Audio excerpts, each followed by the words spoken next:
So this next question, I didn't send it to you, so this is new, and we're not going to go in order unless you make me call somebody out.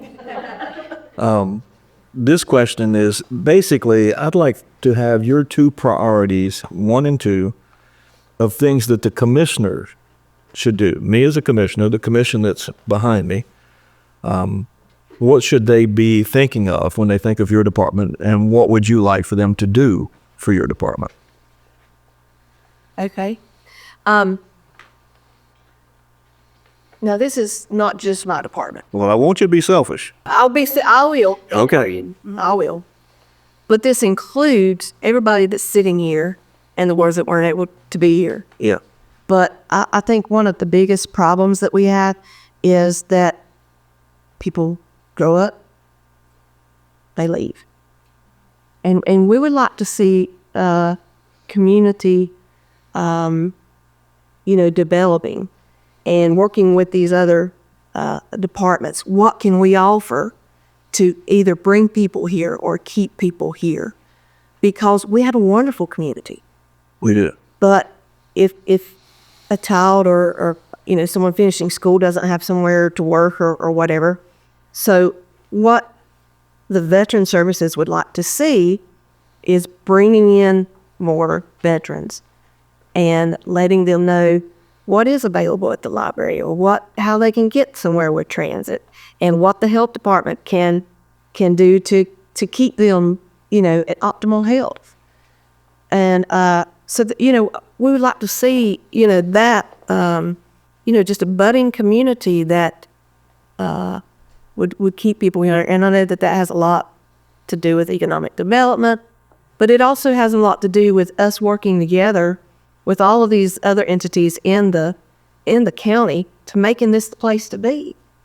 We got 20 some odd departments, 26, 27 departments in the county. Right. And 40 different building facilities. Yeah, there's a lot of services available that I wasn't aware of when I was running for county commissioner, honestly, which is another reason I wanted to have these talks. Right. And I know, recently, maybe last year, we started having meetings with county manager, based on what services we offer. And that's been a big benefit to us. But I'd like to see it go a step further, and maybe even, some collaborations that think out of the box, or that we haven't thought of before. We do offer some social things for our veterans, but because of, we don't have the time or can't put together those kind of programs, we can't offer it. But, the library can we work better with them, and what would it take to get us to that point? Because, I'm swamped, and I'm sure they are too.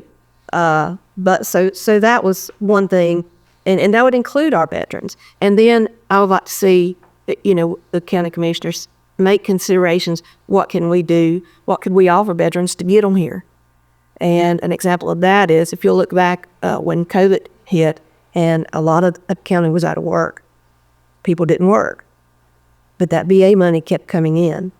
I think it was maybe $30 million in benefits that were not health care, but benefits that were coming into our county. In 2023, it was over 38 million that was coming in. So those monies that are coming into our county are consistent, and they're going to be coming in. So what could we as a county do to get more veterans here? I don't know what the answer is. I know I've talked with some state legislators, and they're working on maybe some tax incentives to get veterans here, because some states that border us have a lot better tax incentives than we do. That is not a local thing. But what could we do? What could we offer at this level to get them here, to get veterans here? Who's next? I would like to say that I feel like this right here is an amazing thing. Just taking the time to try to figure out, everything that's offered, and, to shed light on our, organizations. But I'd like to speak on that as well. As someone that grew up in Rutherford County, I've lived on the same piece of property all 30 of my years. But when I first came into the workforce, I went to Spartanburg Regional because there wasn't a position for me in Rutherford County as a health and wellness promotion major, and I'm lucky that I kind of stumbled into my position with the health department, and I'm very passionate in the position because this is my county. You know, I feel the same way. Yeah, this is my county. I'd like to have a place for my grandkids to feel like they had a place. yeah. I want my kids to go to TJ like I did. You know, I want my kids to grow up here and have a wonderful childhood that I did. Yes. Okay. I will go over, I guess. Think about the budget. I've been with the county for a little over 23 years. So this is actually my 24th budget. I was going to ask that question. How many budget cycles? This is my 24th. You are the record for the day. How many budget cycles? This is about 10th. 10th? What a really amazing to do with. First budget cycle? I worked for the county for 6 years, but this is probably the most I've been involved with the budget discussion. Having said that, I would say priorities, because I've worked in 3 different departments within the county during my tenure here. Okay. And so I've seen how things operate. And even as much as we don't want to, because we are so spread out, you can kind of work in your silos sometimes. Just as Susan said, our smaller department meetings have been really helpful because honestly, we all serve the same people. Our clients are very similar and they're going to a lot of different places to find those services. So I would love, as commissioners, for you to look heavily at our capital plan, building plan. It would be so great if there was the ability to consolidate services. I know we're doing that with the old Bilo building, and most people don't realize those aren't county tax dollars being spent on that building. So there's no local? No local dollars in that project. But if we could do some consolidation. Our building was built in the 50s. We've renovated it, and it works for us, but we're right at the old bus garage. So is there an opportunity with some of that land or other property? But just look at in the county, you're used to doing as little as you can.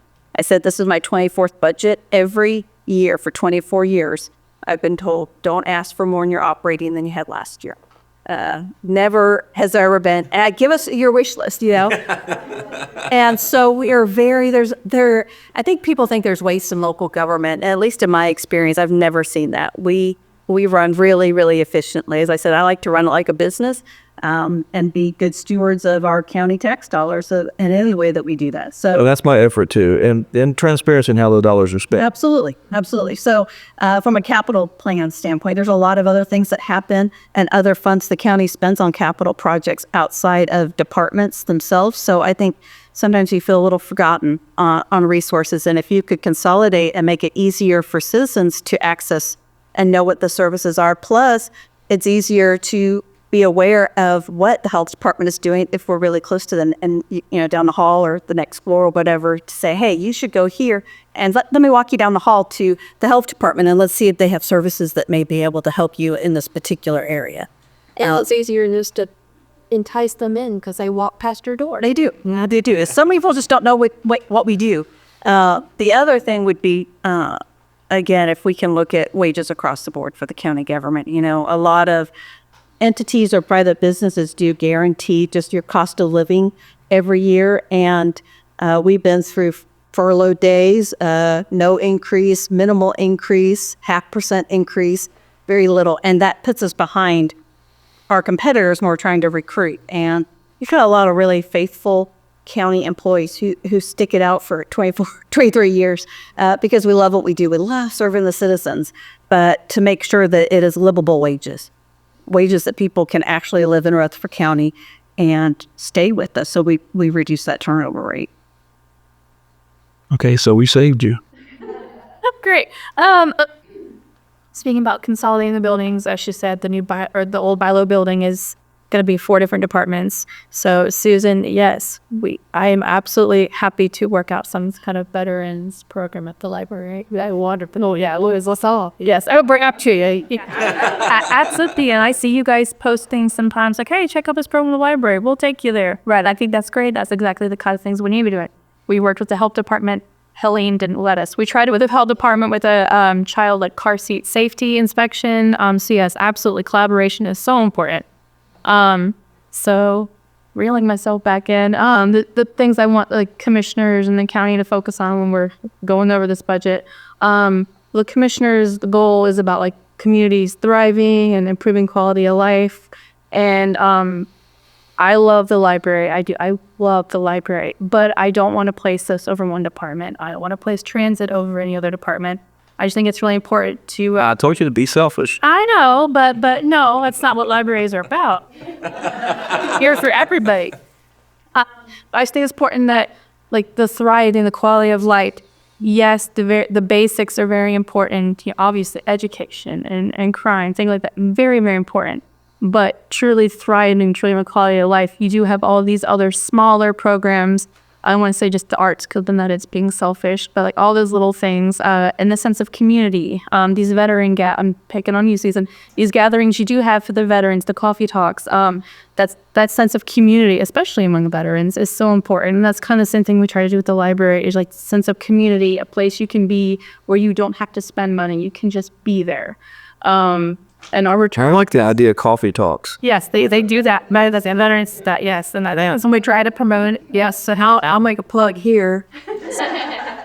In April, our meeting is going to be a 100th birthday party for a World War II veteran. Of course, you're invited. I sent out the invitation. Yep, I saw that invitation this week. But we're so excited about that, and he's got a little bit going on, but for the most part, he can get around. You know, he's 100 years old. He gets around better than me, but he's very excited about it, and so I'm hoping that we'll get that support. I know a lot of people won't be able to come, but we're hoping to get a lot of cards for him, and our veterans that usually and typically come to our meeting will make a big deal of him. And so we're just really excited about this. But And where is that going to be out? At our office on Fairground Road. But we have the federal representative, Tim Moore. His office is working on getting some things for us. And then I'm working with the state representative and senator. I'm working with the commissioners. I've sent Hazel some things. And so we're just going to make a really big special event for him because, first of all, turning 100 is just, that's amazing. And then being a World War II veteran, we don't have many of those left. So there's a plug for that. Well, guys, I appreciate you taking time out of your schedule today. Like you said, God's not making any more time. We've only got so many hours in a day. But I appreciate you coming here and expressing this. And I do think, we can only fit, 75 people in this room, but we got 67,000 people in the county. And I think this video will go a long ways to communicating with people what we're doing here. If I can share one more thing, I think people don't necessarily see the importance of different departments of the county if you don't use those services. And, but once you start using them, you really do see the importance of it. I know when I came to transit, my son was really little. I never noticed a transit van until I came to work for transit. And my son could spot a transit van about a mile away. It was constantly, Mama, there's one. And you start looking, you see them everywhere. And, I've gone to the library to get my passport renewed. I've gotten a vaccine at the health department. I was with my parents yesterday talking about VA benefits because my dad's never tapped into that service. And so I think there is a need for that until you don't know you need it. We had a gentleman this week who called in tears because he's on dialysis and his wife cares for him, but she broke, I think, both of her legs and was immobile, and they did not know how they were going to manage it. And when they got out that we could take him for the temporary time they needed and that he could go with her to appointments or vice versa, and it wasn't going to cost him anything, they were just overwhelmed that those, people think that we only serve a certain sector of the public, and that's not necessarily true, at least for all of us. Everybody, what we do for one, we do for all. And with transit, we don't charge anybody anything. We have grant pockets that we pull from. So if there's something that you need, we're going to try to figure out if we can figure out how to pay for it so that we can get that done. But sometimes it's just temporary. It may not be a service you're going to use all the time, but when you need it, you're really thankful that we're here. Well, awesome, guys. I appreciate it.